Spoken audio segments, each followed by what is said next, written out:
Good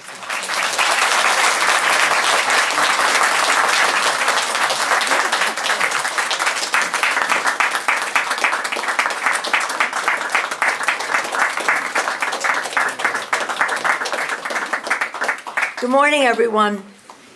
It is such a great honor as Speaker of the House to welcome you to the Capitol, to our campus here.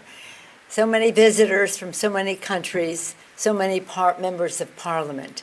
Such a show of power and respect for what His Holiness told us. Tibet is about truth. It's about science, love, and compassion to have peace.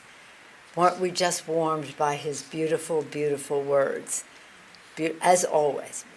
For our newcomers here, it is my honor to be with Richard. Well, I'll acknowledge some of the others who are here, but to be here with the speaker, that is a special treat for me. And I thank you for your kind words and your friendship over the years. When I first came to Congress in my very first year, I had the privilege, now that was 35 years ago, I had the privilege of meeting His Holiness the Dalai Lama. I couldn't even believe it because it was such an honor, such a thrill. And my colleague Tom Lantos, who's been a friend of the cause for now in heaven, but nonetheless then brought us together. And His Holiness told us about his agenda for autonomy. He told us about respecting the environment. And we were all thrilled to know that he was the first person who ever received the Nobel Prize who had nature and environment in the testimonial about him. So for so many reasons, it is more than an honor, it's a privilege to have been associated with the cause of Tibet, its autonomy, as His Holiness discussed, as well as what it does in terms of love, compassion, peace, and truth. As Speaker, again, it's my privilege to welcome such distinguished leaders here and friends of Tibet to the 8th World Parliamentarians Convention on Tibet. And it's special for us because the meeting is now in the United States once again. Today we gather to reaffirm our nation's shared commitment to the Tibetan people wherever they are, and that is unwavering. Again, it is a special treat to hear from my dear friend, our dear friend, someone we admire on a pedestal, a great man, His Holiness the Dalai Lama. Let us salute the courageous Tibetan leaders who have traveled here together. Singhum Papat Sering, now here we are, thank you so much. Former Speaker of the Parliament, and now in such an exalted position. The Speaker, whom we've heard from, thank you, Mr. Speaker, for being with us. Members of the Tibetan Parliament who are here. Members of the Tibetan Parliament, welcome. And thank you to the dedicated leaders participating in this meeting, including Richard Gere, the board chair of the International Campaign for Tibet. Thank you, Richard, for being such a magnet for support for the issue of Tibet and truth and love and compassion and His Holiness the Dalai Lama. Richard has used not only his celebrity, but his commitment, his attachment, his authenticity on the issue of Tibet to draw so many more people in support of the cause. Thank you, Richard. Thank you.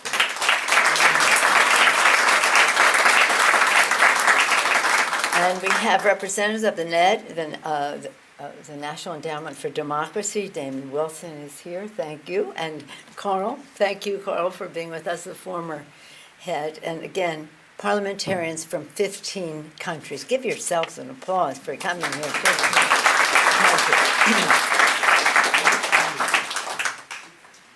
So we talk about our purpose. For decades, the Chinese government has waged a dangerous assault on human rights in Tibet. In just one of the many shocking examples, 27 years ago, the CCP abducted the 11th Panchen Lama. This issue symbolizes the plight of the Tibetan people. The Chinese government has clearly shown that it has no regard for Tibetan autonomy or identity or faith.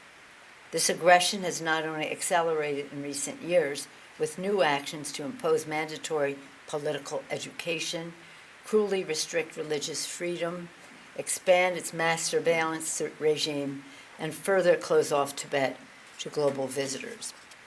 I wanted to see Lhasa with well, one time when the president of China was here, Senator Dianne Feinstein, who's been a champion on the Tibetan issue, and there are many, as was mentioned, this has been bipartisan, both parties, bicameral, both houses of Congress. But Dianne has been a special, she and her husband, Richard Blum, who's in heaven, both such supporters of Tibet.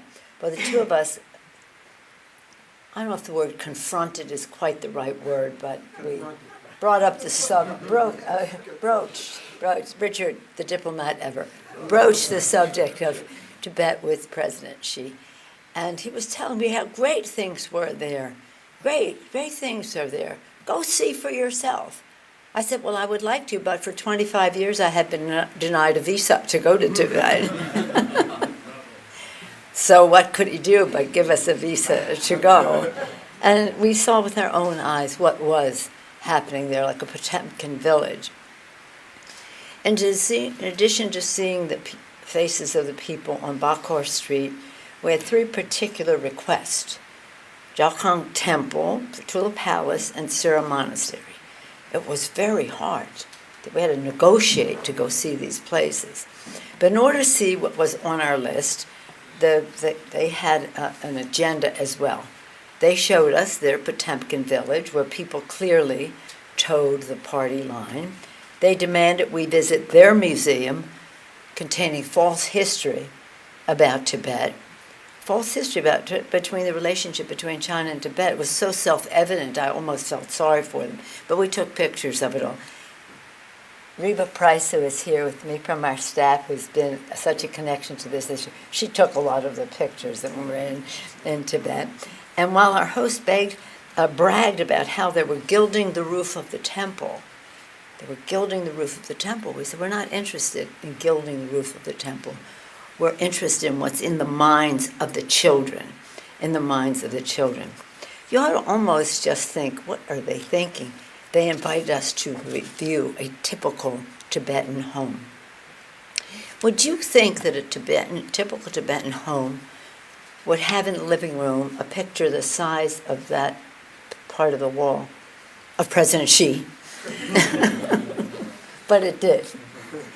And the family that we met had pictures of their children around, and they said that their daughter, who was the mother of the children, would be back shortly. So when she came, they were in different rooms, and so we said, well, how are the children? She said, what children? The whole thing was a complete fraud, a total fraud. They couldn't even verse themselves in what they were supposed to say. But it was heartbreaking for what it meant to the Tibetan people. The world has a moral duty to speak out with one voice against Beijing's abuses and stand up for the Tibetan people. That is why this forum is crucial, bringing together leaders of parliaments from all over the world to advance real autonomy for Tibet. And Richard, we in Parliament think our role is very, very important in all of this. It's such a thrill to see parliamentarians from 15 countries. Secretary Blinken made clear in his landmark address articulating U.S. policy toward China that strengthened, energized multinational coalitions like this one will be central to this effort. Know our power of us working together. Specifically to Tibet, and I was listening very carefully to what he had to say, he said there's another area of alignment we share with our allies and partners, human rights. We stand together on Tibet, where the authorities continue to wage a brutal campaign against Tibetans and their culture, language, and religious traditions. As His Holiness indicated in his comments, we were very proud that in his speech on U.S.-China relations and how we go forward, that this was a priority. One of the major challenges we face as we gather to address is the need for a consistent, unified message on the history of Tibet. In this museum, this museum of fake things in Tibet, they had that Tibet had always been part of China, which is not true. But that was their story, and they were sticking with it. But the fact is, if we're talking, as His Holiness is, about autonomy, there has to be a recognition. We saw one place a gift that Ma Tzu-tang gave to the Dalai Lama, a gift that was an appropriate gift from one head of state to another head of state in the 1950s. It's a clear recognition. At the heart of their sinister campaign against Tibet are its attempts, again, to rewrite history, as I said, as if Tibet has always been a part of China. I mentioned that. Indeed, many of us saw this firsthand, and we know the truth. We know we cannot allow the government of China to weaponize this false narrative as a means to deny Tibetans the right to fully embrace, again, their faith, their culture, their heritage. At the same time, it is essential that we put diplomacy at the center of our strategy for resolving the legal status of Tibet. His Holiness would agree. He's nicer than I am. I'll tell you a story about that. As we know, it's been 12 years since the Chinese government has been willing to engage with Tibet, and since we have been they've been intensifying crackdowns. His Holiness teaches us that engaging in constructive dialogue with the CCP is central to his middle way approach. And doing so with clarity and honesty will encourage the government of China to be a more responsible global citizen. I hope so. I hope so. So the question we must answer at this convention is, how will we disrupt the status quo and restart this engagement? I hope His Holiness is right, that it's going to encourage the government of China to be more responsible global citizen, but that you hear his approach. These actions build on Congress's longstanding bipartisan, bicameral tradition of supporting the Tibetan people. From the Tibetan Policy Act of 2002 to Reciprocal Access to the Tibet Act of 2018 and the Strengthening Tibet Policy and Support Act of 2020. This legislation speaks clearly to the CCP, making clear, among other things, it may not interfere in the Dalai Lama's reincarnation. Indeed, this must be left exclusively to His Holiness and the Tibetan people. With great pride, the Congress is taking new action to do that. Chairman Jim McGovern, who will be part of our hospitality here as a longtime champion of human rights, plans soon to introduce the Promoting a Resolution to the Tibet-China Conflict Act. This new addition, bold bipartisan legislation, would state clearly the history of Tibet and encourage a peaceful resolution to the ultimate status of Tibet. And of course, this is about reincarnation as well. Tomorrow at 9 a.m., under Chair McGovern's leadership, the Congressional Executive Commission on China will hold a hearing titled Tibet Barrier to Tibet Barriers to Settling an Unresolved Conflict. Many of you will be there. He's the chairman of the Rules Committee. That's a very big deal in the Congress. And he wants to have it in the Rules Committee room. It's smaller in this room. So, at any event, there'll be many things to do. Some of you may want to be in that room or take turns or whatever. There are other rooms we could have been in, but he wants you all to be in the Rules Committee room, and that's a big honor for all of us. Those of us fortunate enough to travel to Dharamsala saw firsthand the aspirations of the Tibetan people on more than one occasion, especially to see the eyes of the Tibetan children. Is anything more thrilling than anyone who's been to Dharamsala to go to where the children are? Imagine the sacrifice of their families, Tibetan children, but in order to have the Tibetan culture, language, education, all of it, their children are in India. It's heartening to see that not only Tibetan autonomy, but also its sacred religion, vibrant culture, and the beautiful language are all a threat to by the CPP. CCP. Proudly, the United States remains fully committed to honoring the hopes and dreams of the Tibetan people, helping advance a future of freedom, peace, and self-determination. I want to tell you a little story. Richard's heard it, so forgive me, Richard. Before I do that, I want to say, make no mistake, the Chinese government's attempt to erase Tibetan history and way of life is an appalling violation of human rights.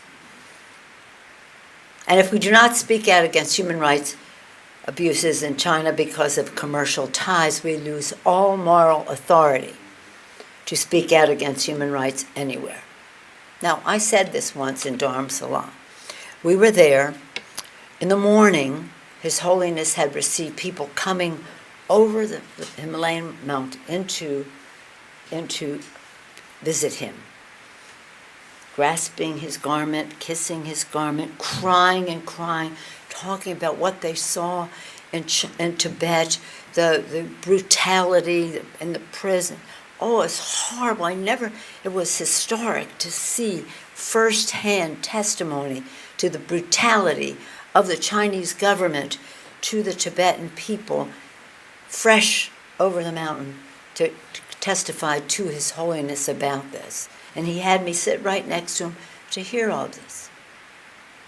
So later at lunch, he had a luncheon for all of the, we had a bipartisan delegation with us, who was going to help with visas, who was going to help with appropriations, who was going to help with one thing and another, which were part of our agenda.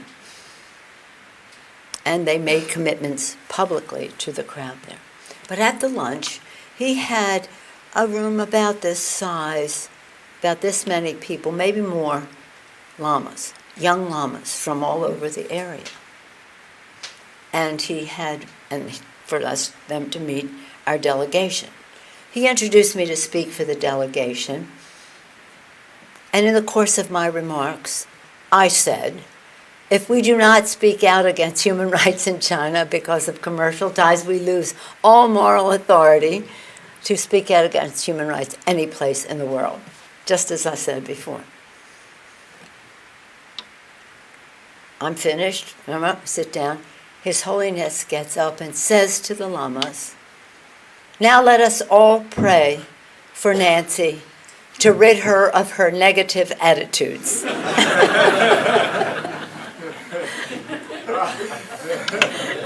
That's our guy. I mean, he's so beautiful.